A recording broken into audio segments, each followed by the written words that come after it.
la première partie, c'est quoi la définition d'une personne riche? Je vous présente ma propre définition. Un riche, c'est un vrai chef de cuisine. Mais c'est quoi le rapport entre les deux? Dans la première, c'est la première journée, 2, c'est la deuxième journée. La première journée, moi j'étais là-bas, j'ai allé à ce restaurant, il y a un buffet, il y a une personne qui porte des vêtements d'un chef de cuisine, il y a plusieurs plats, moi j'étais trop faim, donc j'ai mangé tous les plats qui existent là-bas. Et j'ai demandé à cette personne de m'amener d'autres plats. 45 minutes elle a passé, elle est venue avec plusieurs autres plats. C'est exactement une personne riche. Comment ça?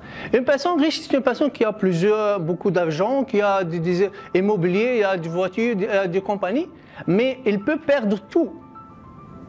À cause il tombe en faillite, ou un mauvais associé, ou une mauvaise affaire, donc il peut perdre tout. Qu'est-ce qu'il va faire? Donc il va disparaître pour 1 année, 2 années, 3 années, puis il va reconstruire sa richesse.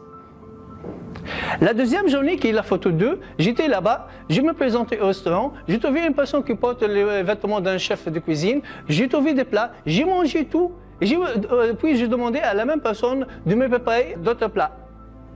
Et là, j'ai chuté dans mes oreilles, elle m'a dit que Brahim, moi je ne suis pas un chef de cuisine. Moi je suis le jumeau de l'autre chef de cuisine.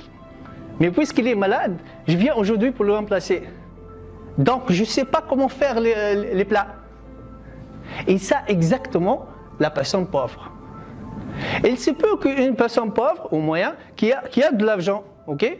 Mais il se peut que cet argent, elle va disparaître pour une cause ou l'autre, il ne peut pas recréer et reconstruire sa richesse.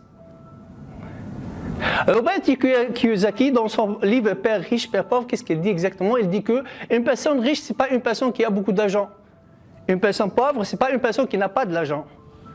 Une personne riche, c'est une personne qui a la capacité, l'expérience, les compétences et toutes les connaissances nécessaires. On appelle ça the process of the thinking, le processus de pensée d'une personne riche.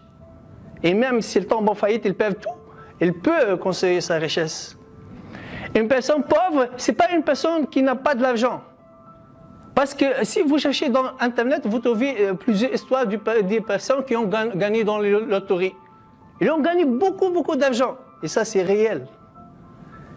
Mais après 1, 2, 3, 4 années maximum, ils ont perdu tout. Et ils ne peuvent pas reconstruire leur richesse. Pourquoi? Parce qu'ils pensent comme des pauvres. Donc la définition qui existe dans ce livre, vraiment c'est une définition, moi-même, c'est la première fois que j'écoute comme ça, c'est que la différence entre les deux, c'est la manière de penser, la façon de penser.